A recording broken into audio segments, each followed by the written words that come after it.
Supreme Court has reserved its judgment in the appeal filed by factional national chairman of the African Democratic Congress (ADC) in relation to the leadership dispute in the party. Hi, welcome to What's Happening. These are our top 10 stories countdown today. At number 10, oil prices edged higher Wednesday while Europe's main stock market eased on uncertainty surrounding the prospect of resumed Mid-East peace talks following an extension to the US-Iran ceasefire. Asian equities had a mixed trading day as investors wait for clarity but broadly expect that both US President Donald Trump and the authorities in Iran want to end a war that has sent oil and gas prices soaring. Brent North Sea was once more closing in on $100 a barrel while main US contract West Texas Intermediate traded back above $90. Iranian gunboat attacked at least one container ship in the Strait of Hormuz on Wednesday, maritime agencies said, despite US President Donald Trump announcing he was extending a ceasefire to allow more time for peace talks. At number 9, OGC NECO President Maurice Cohen has ruled out the possible return of Nigerian striker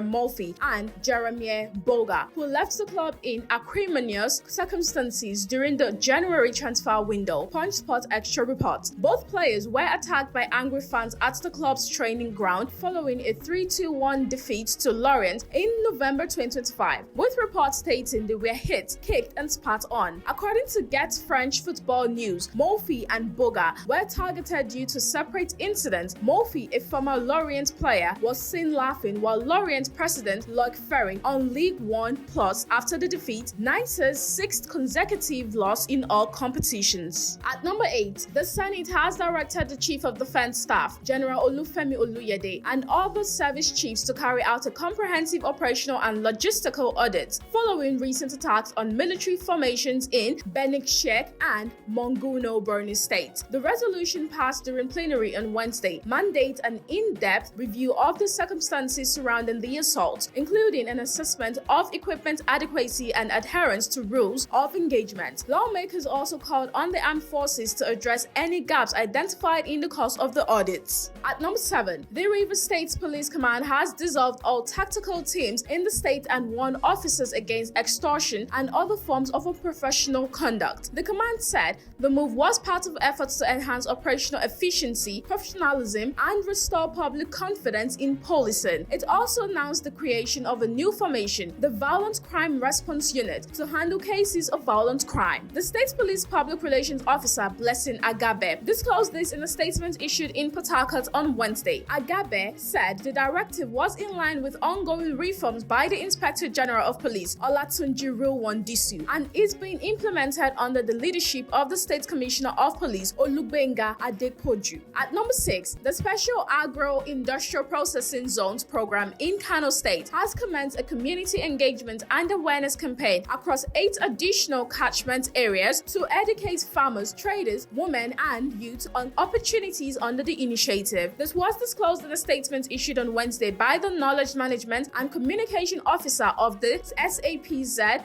Kano program, Hajiya Rabi Mustafa Sadiq, a copy of which was made available to the Punch. According to the statement, the campaign targets smallholder farmers, agro-processors, traders, and community-based service providers in Dawakin Gudu, Kumbotso, Tofa, Wazo, Mbadobi, Shanono, Minjibir, and Gabasawa local government areas. At number 5, President Bola Tinubu has approved new appointments across key education agencies, including the National Examinations Council and the National Board for Technical Education. According to a statement on Wednesday by the President's Special Advisor on Information and Strategy, Bayo Ananuga, the appointments are part of efforts to strengthen institutions under the Federal Ministry of Education. The President appointed Professor Modupe Adeola Adelabu as Chairman of the Governing Board of the National Examinations Council, while retaining the Registrar, Professor Ibrahim Dantani Wushishi. He also named Professor Babatunde Shalako as Chairman of the National Board for Technical Education, while earlier reappointing the Executive Secretary, Professor Idris Bugaje, for a second and final term of 5 years. At number 4, the Supreme Court has reserved its judgment in the appeal filed by the Taminu Turaki-led group of the People's Democratic Party, seeking to overturn the judgment of the Court of Appeal, which nullified the conduct conduct of the party's national convention held last year in Ibadan, Oyo State. A 5-member panel of the Apex Court announced on Wednesday that its judgment would be delivered on a date to be communicated to all parties in the appeal. Justice Garba Muhammad, who led the 5-member panel, made the announcement shortly after lawyers representing parties in the appeal adopted their processes as briefs of their arguments for and against the appeal. At number 3, the Nigeria Center for Disease Control and Prevention has moved to douse public anxiety following the confirmation of a fresh COVID-19 case in Cross River State, maintaining that there are currently no signs of widespread transmission. According to the Cross River State Commissioner for Health, Henry Ayuk, the index case, a Chinese national who works in Akampa local government area of Coastal State, arrived in Nigeria on March 17th. He later developed symptoms of the disease, but the NCDC says the case has been isolated and managed according to standard protocols. At number 2, the governor of Kano, Abba Kabir Yusuf, has forwarded the nomination of Murtala Garo to the Kano State House of Assembly for screening and confirmation as deputy governor. The development was disclosed in a statement issued on Wednesday by the governor's chief press secretary, Mustafa Muhammad. Garo's nomination is in line with Section 1913 of the 1999 Constitution of Nigeria, which empowers a state governor to appoint a deputy governor in the event of vacancy. At number 1, the Supreme Court has reserved its judgment in the appeal filed by factional national chairman of the African Democratic Congress (ADC) in relation to the leadership dispute in the party. A 5-member panel headed by Justice Mohammed Garba announced on Wednesday that the date of judgment would be communicated to lawyers who represented parties. Justice Garba made the announcement after lawyers to parties adopted their various briefs and prayed the court to grant their reliefs. That's all for today. See you next time on What's Happening.